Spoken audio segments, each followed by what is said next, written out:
Let's get started with this panel. The title of the panel is, I believe, Opportunities or Real Opportunities in Solar Plus Storage. So what we hope to do on this panel is talk about primarily distributed solar plus storage, because all the folks here on the stage today represent residential and C&I solar plus storage vendors and solution providers. So any sort of conversation on utility scale, unless you want to jump in, we'll try to sort of shove it under the carpet. So very quickly, right, I mean, we heard Julian on the first panel this morning talking about how the opportunity in storage today has been, or was the last couple of years, primarily in PJM for frequency regulation, and now moving towards some long duration application, and he was not particularly thrilled or excited about residential solar plus storage. So let's start with that. Olaf, I know Sonnen does a lot of work on residential solar plus storage primarily. So can you talk about, what are the opportunities in residential solar plus storage? Is it just backup? Who are the type of customers who are buying your products today? Absolutely. So yeah, thanks for inviting me here. Excited to be here representing Sonnen. We've been the market leader out of Europe since 2010 and made good strides here in the US and for headquarters in Los Angeles. So we've seen quite a vast interest in energy storage on the residential side, and it's really out of various different reasons. What we have seen as the primary application being implemented in the market today is literally backup, and then you stack other value streams on top of it, like self-consumption, time of use application, and also energy independence. So there's a couple of different reasons, and if a few of those value streams come together, then really the buy decision is being made by the end customers. And right now, still we see quite a bit of an emotional decision to buy and purchase energy storage on the residential side. Sure. So I know, again, Sonnen in Germany has sold thousands of systems and looking to do the same here in the US. Of all your US sales till date, can you give a good split of the portion of customers who bought your products just for backup versus other value streams like self-consumption and other services?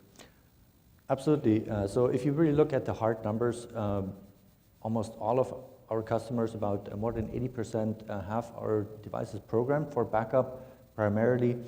And at the same time, I have to say that many customers, who entered the market to become more energy independent or to do a time of use application, they have the implied desire to have backup available to them. And they would be disappointed if you would explain to them, well, backup is not one of the features of your energy storage device. Got it. So jumping from residential to now larger, megawatt scale system, Mark, Schneider has been involved in quite a few of them. And again, the probably factor here is about, Schneider has done a lot of microgrid projects where you've used solar and storage technologies together. What's the use of backup or reliability in C&I solar plus storage today? Yeah, I think the biggest value for a lot of people is they start with solar and then storage. And then obviously electric vehicle charging. We make a product called EV Link, and we consider that a part of the holistic offer that you should have solar with storage with EVs. Excuse me. So I think that's an important part of the value stream, that electric vehicle charging stations should be a part of the holistic solution. Mm-hmm. I'd like to add, so Geli, for those of you who don't know, we're a pure play software vendor in the energy storage space, so we don't make any hardware, we don't sell any hardware, we just get bundled in with hardware solutions. A majority of our sales to date have been in the commercial industrial space, and as we've heard at this conference, C&I solar projects are hard to do, so you can imagine how hard an independently developed C&I solar plus storage project is to finance and get in the ground. But a lot of customers are interested in backup power as opposed to demand charge management savings primarily, and a lot of them will reserve half or more of a battery's capacity for strictly backup events as opposed to demand charge management services. Yeah, so on that note, like in your experience, what portion of your CNI storage projects that you've been part of are also combined with solar to your point that they're looking for backup, not just demand charge management? All of our CNI projects are paired with solar. Interesting. And again, do you have a sense of, sort of just rough numbers are fine here, but what portion of your customers typically are excited about demand charge management and bill management issues versus using storage as a reliability asset? I would say it's backup power that a lot of people are interested in, but once you explain the financial advantages to demand charge management, that is what ultimately makes the sale. But like I said, a lot of customers still say, okay, well, if we're going to have a 60 kilowatt system, we want 30 kilowatts strictly for backup power, and we'll use the other half for demand charge management. But everybody's different. Interesting. So in that sense, you're almost implying that these systems tend to be oversized because you want to sort of keep 50% of state of charge for backup use. How do you finance those systems where, from a financial perspective, only 50% of the system is actually making money any given time?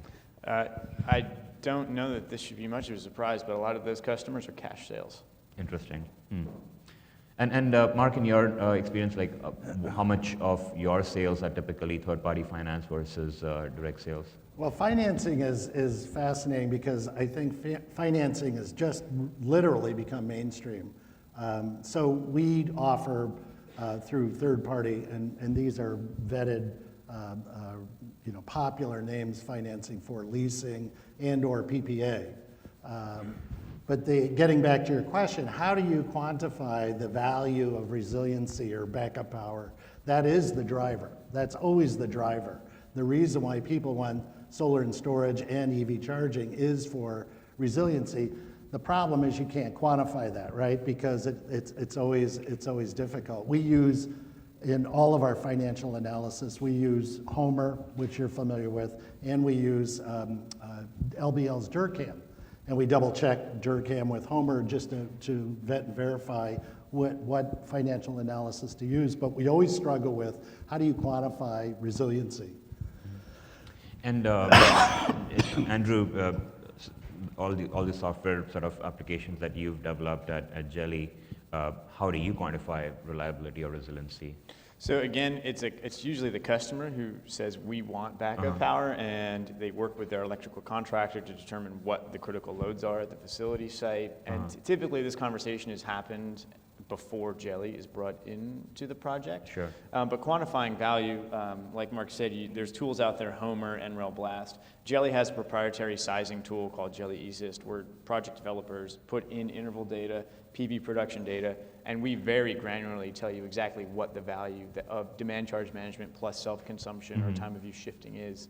And that is what will get the financiers interested, and until they can see a really granular pro forma with performance projections, battery degradation, they're typically not interested in financing that project.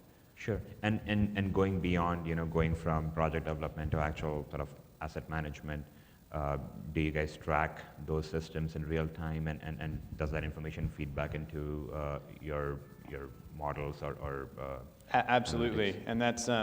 and that's one thing that we pride ourselves on, and I don't mean to hog the stage, but there are a lot of tools out there that will tell you what the optimal performance of a system will be, but what we do in our performance projections is we tell you what the most likely outcome with our software and our hardware partners will be, and we can track to that as opposed to putting unrealistic expectations out there, assuming perfect harmony of components and software at all times. Sure. Ravi, one other thing that's becoming mainstream is the vetting of the financial analyses tools, the CFAs, the CPAs of this world, the big ones, the big 3 and 4, will actually vet and verify the work. So getting back to your question about financing or leasing or PPAing solar and storage, if you have tools that are verifiable by CFAs, because they can see everything, and they're giving a letter of opinion, that works. And we're working with a number of the large CPA firms on that. Great. Olaf, Sonnen has had a couple of service-based models, at least in Germany, through Sonnen Community and Sonnen Flat. Do you see future for that kind of model here in the U.S.? And if so, what are you sort of most excited about today? Yeah, absolutely. So we've been pretty successful in implementing a full-scale utility structure in Europe, and that sometimes is scary to utilities when we engage in a conversation. And I always ensure them that, number one, the regulatory environment isn't quite there here to really go into the market as a full-scale utility. However, the different value streams that utility services can provide to energy storage will become more and more important. And really, if you look at the landscape, only the cooperation with utilities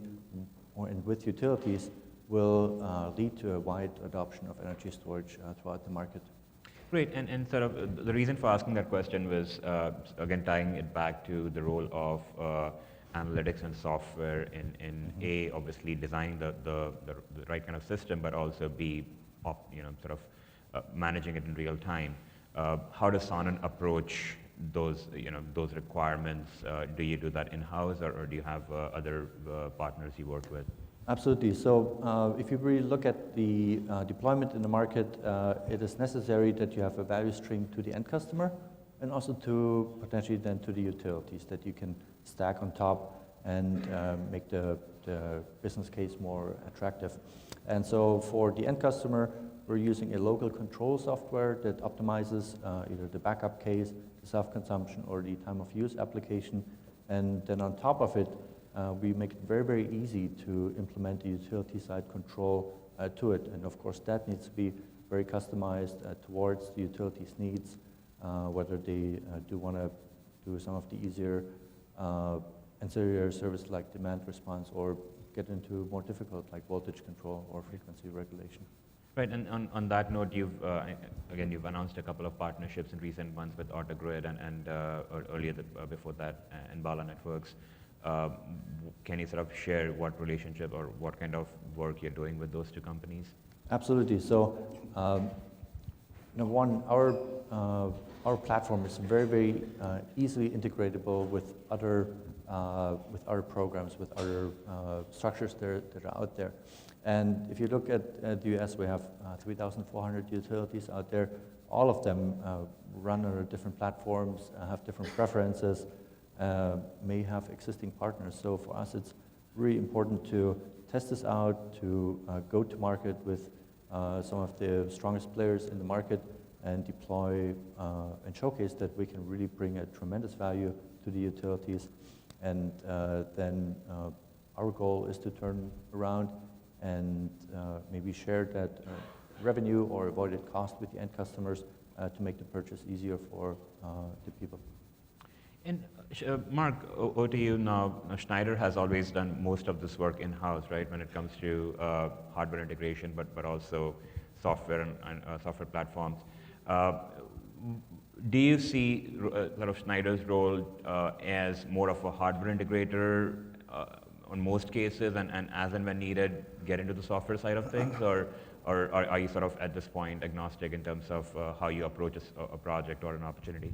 Yeah, no, I think that's a great question, because Schneider, as big as they are, really only fits a slice of the total offering. I mean, we own and sell inverters, we own and sell EV charging, we own and sell controls and software to control both the battery and solar panels, but we also have network controls for distributed energy resources. So even though that sounds like a lot, that's not EPC, we do electrical engineering, but we're not the macro project manager in many cases. We're just a component. And so that brings a question, right? We have three speakers here who represent different steps of the supply chain or segments. We are here to talk about real opportunity in solar plus storage. So where is the opportunity, right? What are we talking about here? Who's making money today, and if anyone? Right. I'll start off with you, Mark, but I'm happy to hear your thoughts as well, Andrew and Olaf. Mark? Yeah, I think the mission critical applications are our top sellers. I'm sure they're the same with you guys too, but universities, because research, if a loss of power is literally 20, 30 years of lost knowledge, so it's mission critical. So places that pioneered distributed energy resources, like Princeton University, right, with their natural gas CHP, and during Superstorm Sandy, they had their power. So you find the people that are the most literate about resiliency to be the most open in the early adopters on solar and storage and EV charging. So that's a good example. Universities like Princeton, Northwestern, and you see them around. The other application where it's quite mission critical to have power 24/7 is mining and cement processing, strip mining, and these are big operations that if they don't have power, there's no production. So that's critical. We work with a lot of those mining companies. And then the third one is, of course, water, wastewater, my favorite, because nobody thinks about it, but it is 50% of a city's energy spend is water, wastewater, far above street lighting or buildings. So I think, and that's mission critical too, because if you can't control the pumps or shut the valves, you know, with water, wastewater, you're in big trouble. Yeah, Mark's absolutely right that these forward-leaning clients are the high-value opportunities out there in the market right now. But coming from just the software point of view, to us, all of these projects are snowflakes. They're all individual. All these customers have a point of view. They want to integrate their CHP. They want to integrate their different EV chargers. They want to integrate, 10 different things that we've never seen before. And while we've done it, as a software company, we're trying to make a scalable product with a scalable business model. And so where we do see a lot of value are in those projects, but we've chosen to focus on repeatable demand charge management and solar plus demand charge management. And like I said, we've heard over the last 2 days or last day that C&I solar represents a huge opportunity. It's just largely untapped. Sure. And one of those reasons that was cited yesterday in the panel more than once was the fact that demand charges are prevalent so very much widely in the U.S. And the ability to attack demand charges as well as offer energy from the solar, and paired together, they have numerous synergies in terms of managing that bill. We see projects in not just California with SGIP, but in the Midwest, in Massachusetts, up and down the East Coast, that have sub 10-year payback, sometimes sub 5-year payback, just using the ITC. Sure. So we're talking about solar plus storage because ITC and being able to sort of do both energy management through solar and demand management or demand charge management through storage. But in terms of the complexity that you sort of end up with when you're sort of bringing together two different hardware assets with very different lifetime performance sort of needs and so how do you balance, or how does a financier, if there is a single financier financing both pieces of it, or if there are two, how do you work with them? So at this point, we've got two finance partners, one of whom is willing to do solar plus storage. And the reason is just like you said, it's hard for the solar financier to get behind having a storage asset on site that will make use of the production of the solar system. Sometimes there's shared hardware and vice versa. And so some financiers are willing to do the whole project, but there's certain contract structures in which they're willing to work. So a lease is easy to finance. It's a straightforward cash flow from a creditworthy customer, assuming it is a creditworthy customer. But something else that we talk about is what we call PPA 2.0, where you bundle both the energy and demand benefits and sell it on a per kilowatt hour basis. So it's a structure that's similar to customers and similar to financiers, and it really de-risks the storage investment because you're only getting paid on the output of the solar system as opposed to the combined output of energy storage and solar, but the customer still receives the benefit. So essentially you're talking about a premium PPA model where there is some sort of premium attached to adding storage. Exactly. Any sense, sort of, can you quantify that? How much are we talking about? 5, 10 cents? Oh, sure. So I think E9, I mean, one of you two can back me up on this. E19 or E20 in PG&E, which is where I live, is 16, 17 cents a kilowatt hour plus demand charges in the $15 to $25 per kilowatt per month range. And if you blend that all together, the customer is actually paying somewhere around 25 cents a kilowatt hour on a monthly or annual basis. Sure. So the PPAs are priced below that 25 cent per kilowatt hour mark as opposed to below that 16 cent per kilowatt hour mark. So if there's any developers in here who wants to sign 20 plus cent PPAs, I'm happy to chat with you after the show. Sure, nice plug there, Andrew. Yeah, Mark, but I definitely come back to Olaf as well, talking about how financing works in residential solar plus storage. And any sort of comments on, again, to your earlier point that a lot of your sales are emotional decisions by residential customers. They want to keep, sort of have their fridge running when Hurricane Matthew strikes in Florida, for instance. How do you finance those systems? Right. Or so is there a need to finance those systems? absolutely. So of course, many of our customers are cash sales to date, and but slowly but surely it will and it needs to change to a more financing model, and that will really become more attractive once you look at the time of use application, once you self-consumption becomes a value proposition, or in certain areas like Hawaii, where you really need to implement the energy storage system to be able to go solar. So there we've seen, and we have financing partners in place that are willing to finance the package. Also on another note, you kind of have to think that we're now already at a level where our cost per kilowatt hour is below 20 cents per kilowatt hour, right? So if I stack this up against a time of use rate of 48 cents per kilowatt hour, which I can very specifically target, you can really make a case that you could finance this and draw like a good ROI out of this. So the 48 cents you mentioned is specifically in Hawaii, and I'm looking at the Q&A that we have here on our portal.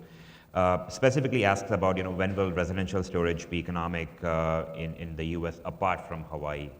Any thoughts on that? Residential only.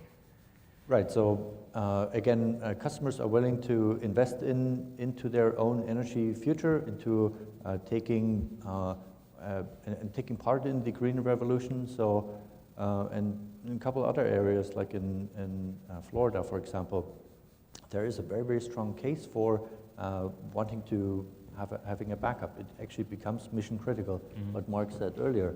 And they also have firsthand experience with the storms that are ripping through Florida, and they are really willing to invest. They need to invest. They have the feeling that this is really contributing to their life quality.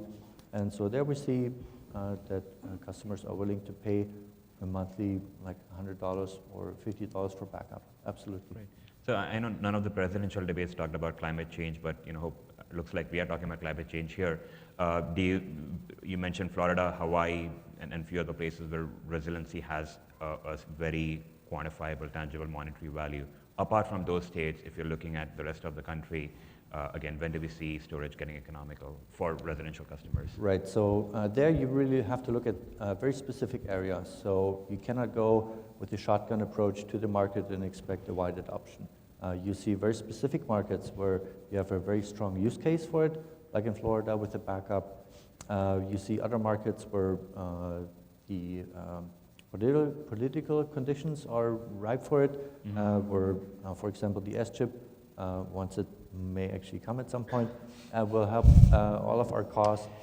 And other utility areas that are progressive forward-thinking and support energy storage.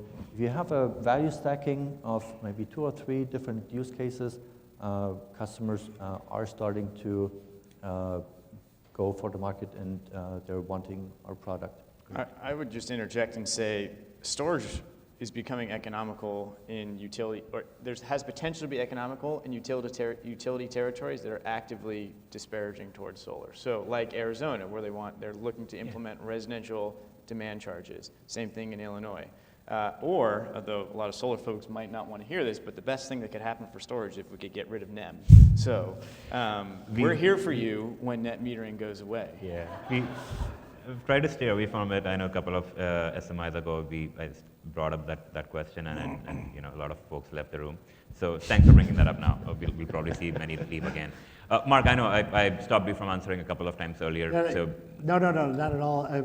On financing, we've even gone so far as to offer 95% of your historical energy costs. So taking away the cost per kilowatt hour or kilowatt, which is confusing, right? Because you don't know if you're going to actually benefit from the market risk and arbitrage of ancillary services, or if you're in PJM frequency response, that type of thing. So just doing a flat 95% of your historical makes it easy, and that's with solar and storage and EV charging. And so you guarantee 95%? Is that what you're telling here? Your sort of package would guarantee 95% of cost or electricity cost?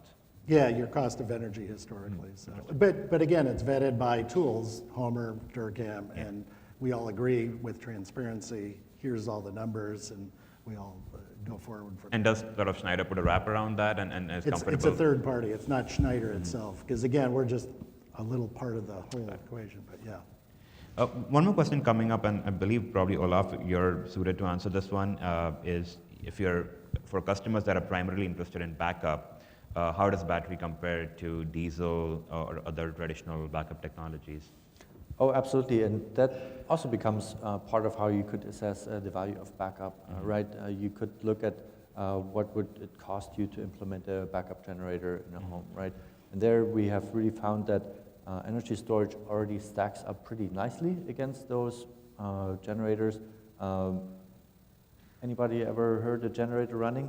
Very annoying, right? So you don't really want to have it in your house or right next to your house humming for 24 hours. So besides, the quiet factor, there's also the longevity of the product that's much higher. So you need about probably 3 or 4 generations of a generator to reach the lifespan of a modern energy storage device. Then you can also add the tax credit to energy storage device, which does not apply to generators.